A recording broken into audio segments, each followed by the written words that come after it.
Assalamualaikum warahmatullahi wabarakatuh. Halo semuanya, perkenalkan saya Rizky Algifari. Saya dari Prodi Pendidikan Ekonomi dari Universitas Pancasakti. Baik, di video ini saya akan menjelaskan tentang siklus akuntansi. Di mana video ini saya buat untuk memenuhi tugas UTS dari Bapak dosen, yaitu Bapak Dimas Wicaksono, SE MAK. Beliau adalah dosen dari mata kuliah pengantar akuntansi. Baik, pertama-tama apa sih siklus akuntansi? Nah, di sini saya akan menjelaskan siklus akuntansi itu apa. Siklus akuntansi merupakan informasi berupa laporan keuangan yang dihasilkan melalui proses akuntansi yang panjang. Pada proses tersebut terdapat beberapa tahap yang harus dipenuhi untuk mendapatkan hasil laporan yang baik, valid, dan akuntabel. Tahap-tahap itulah yang kemudian disebut sebagai siklus akuntansi. Siklus akuntansi merupakan proses penyusunan suatu laporan keuangan yang dapat dipertanggungjawabkan dan diterima secara umum. Prinsip-prinsip dan kaidah akuntansi, prosedur-prosedur, metode-metode, serta teknik-teknik dari segala sesuatu yang dicakup dalam ruang lingkup akuntansi dicatat dalam suatu periode tertentu. Pada umumnya, siklus akuntansi selalu dimulai dari transaksi sampai pada pembuatan laporan keuangan perusahaan, dilanjutkan dengan adanya saldo yang ditutup dengan jurnal penutup atau sampai pada jurnal pembalik. Di sini saya akan menjelaskan untuk tahapan siklus akuntansi. Tahapan siklus akuntansi ada beberapa tahap yang harus dilakukan dalam membuat siklus akuntansi secara umum, yaitu mengidentifikasi transaksi. Tahapan ini merupakan langkah awal yang harus dilakukan, yaitu dengan mencari tahu transaksi apa saja yang berlangsung selama suatu periode. Dalam tahapan ini, kita memerlukan bukti-bukti transaksi yang ada. Kemudian, bukti transaksi yang ada tersebut sendiri adalah dokumen pendukung yang berisi data transaksi yang dibuat setelah melakukan transaksi untuk kebutuhan pencatatan keuangan. Fungsi pokok bukti transaksi adalah sebagai perekam pertama setiap transaksi yang dilakukan perusahaan, biasanya berupa kwitansi, cek faktur, dan lain-lain. Yang kedua, mencatat transaksi ke dalam jurnal. Setelah mengidentifikasi transaksi-transaksi di awal, apa saja yang terjadi selama suatu periode, tahapan selanjutnya adalah mencatat transaksi-transaksi itu ke dalam sebuah jurnal. Jurnal merupakan aktivitas meringkas dan mencatat transaksi perusahaan berdasarkan dokumen dasar. Tempat untuk mencatat dan meringkas transaksi tersebut disebut dengan buku jurnal.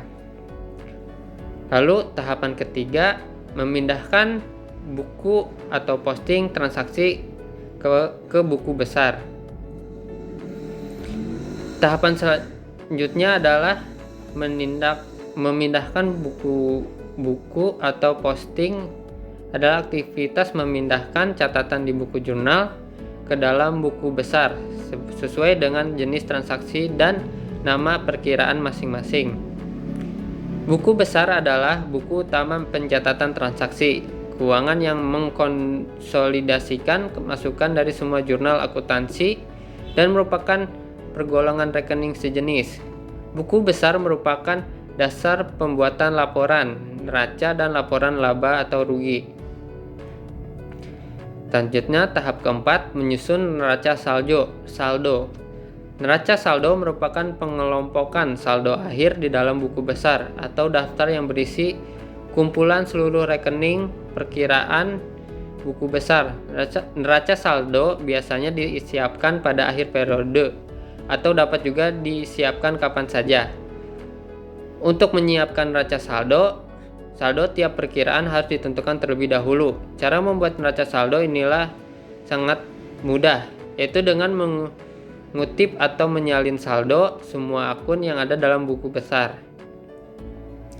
Selanjutnya tahap kelima yaitu membuat jurnal penyesuaian. Jurnal penyesuaian dibuat pada akhir periode akuntansi setelah penyusunan neraca saldo. Jurnal penyesuaian dibuat untuk menyesuaikan angka-angka yang tersebut dalam neraca saldo agar dapat menggambarkan keadaan yang sebenarnya sesuai dengan tuntutan dalam penyajian laporan keuangan. Akun-akun yang biasanya memerlukan jurnal penyusunan seperti beban yang masih harus dibayar atau utang, pendapatan yang masih harus diterima itu disebut piutang.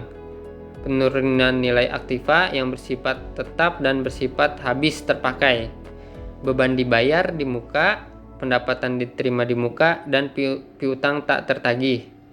Setelah membuat jurnal penyesuaian, seperti setelah membuat jurnal umum, akan harus dilakukan posting kembali isi jurnal penyesuaian ke dalam buku besar.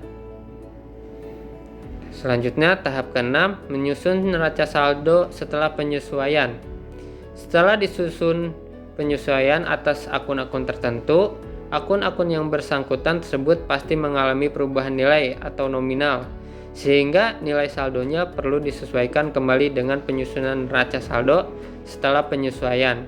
Cara membuatnya tidak jauh beda dengan neraca saldo, yaitu dengan melihat saldo buku besar setelah diposting jurnal penyesuaian ke dalam buku besar.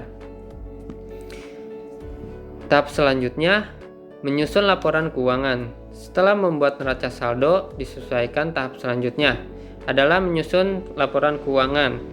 Berdasarkan neraca saldo tersebut, laporan keuangan adalah catatan informasi keuangan suatu perusahaan pada suatu periode akuntansi yang dapat digunakan untuk menggambarkan kinerja perusahaan tersebut. Laporan keuangan adalah bagian dari proses pelaporan keuangan. Ada 5 jenis laporan keuangan secara umum, yaitu laporan laba rugi, laporan perubahan ekuitas, laporan posisi keuangan, laporan arus kas, dan catatan atas laporan keuangan. Kelima laporan inilah yang akan dibahas lebih lanjut nanti. Dan yang terakhir, membuat jurnal penutup.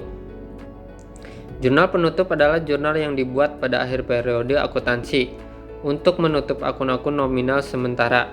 Akibat penutupan ini, saldo akun-akun tersebut akan menjadi 0 pada awal periode akuntansi. Akun yang ditutup akan akun nominal dan akun pembantu modal.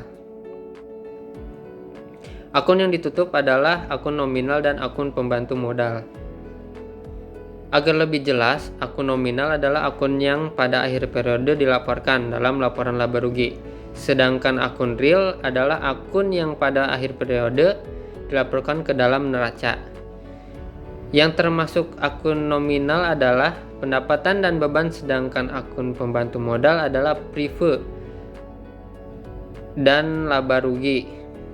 Setelah jurnal penutup diposting ke setiap akun, maka yang tersisa adalah perkiraan real, yaitu aset, liabilities, capital, atau equity. Tujuan jurnal penutup ini adalah menghindari terjadinya perhitungan ulang pada periode akuntansi berikutnya. Jadi yang ditutup meliputi akun-akun pendapatan, beban, dan perubahan modal. Seperti jurnal-jurnal sebelumnya, setelah membuat jurnal penutup akan harus diposting kembali isi jurnal penutup ke dalam buku besar. Dan ini tahapan terakhir, menyusun neraca saldo setelah penutup. Tujuan dari neraca ini adalah untuk melihat apakah akun telah seimbang atau balance, untuk selanjutnya memulai kegiatan akuntansi pada periode baru. Cara membuatnya adalah dengan melihat saldo di buku besar setelah dilakukan posting dari jurnal penutup ke buku besar. Nah, selanjutnya adalah tahapan tambahan. Tahapan tambahan ini adalah tahapan tambahan dari tahapan-tahapan sebelumnya. Tahapan tambahan ini berisi yang pertama yaitu jurnal koreksi. Jurnal koreksi atau jurnal pembetulan adalah jurnal yang dibuat hanya jika seseorang akuntan salah dalam menjurnal sebuah transaksi yang ada dalam suatu periode. Jurnal ini memiliki tujuan untuk membenarkan nominal atau akun yang salah dan telah terlanjur dicatat pada jurnal lainnya. Yang kedua adalah jurnal pembalik.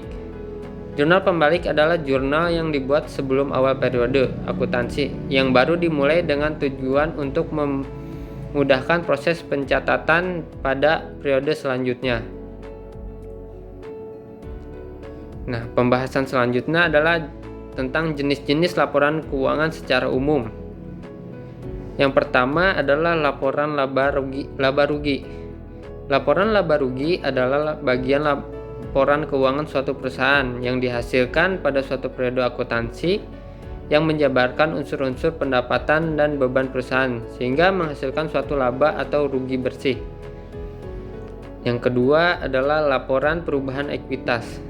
Laporan perubahan ekuitas merupakan salah satu dari laporan keuangan yang harus dibuat oleh perusahaan yang menggambarkan peningkatan atau penurunan aktiva bersih atau kekayaan selama periode yang bersangkutan berdasarkan prinsip pengukuran tertentu yang dianut. Yang ketiga, laporan posisi keuangan. Laporan posisi keuangan atau neraca adalah laporan yang menggambarkan posisi aset, liabilitas, dan aset bersih. Pada tanggal tertentu, laporan posisi keuangan atau neraca adalah laporan yang menggambarkan posisi aset, liabilitas, dan aset bersih pada tanggal tertentu. Yang keempat adalah laporan arus kas. Laporan arus kas adalah bagian dari laporan keuangan suatu perusahaan yang dihasilkan pada suatu periode akuntansi yang menunjukkan aliran masuk dan keluar uang kas perusahaan. Dan yang terakhir adalah catatan atas laporan keuangan. Catatan atas laporan keuangan adalah catatan tambahan dan informasi yang ditambahkan ke akhir laporan keuangan untuk memberikan tambahan informasi kepada pembaca dengan informasi lebih lanjut.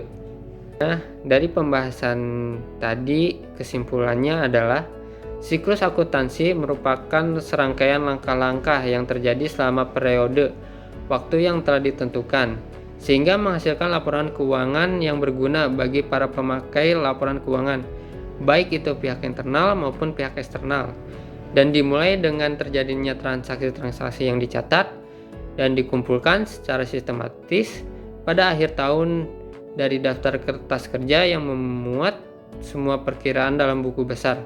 Kertas kerja ini sekaligus dipakai untuk menyusun perhitungan laba rugi dan neraca setelah diadakan pembetulan dan pemindahan pos tertentu yang disebut dengan penyesuaian. Itulah pembahasan dari saya. Kurang lebihnya mohon maaf. Wabillahi taufiq wal hidayah. Wassalamualaikum warahmatullahi wabarakatuh.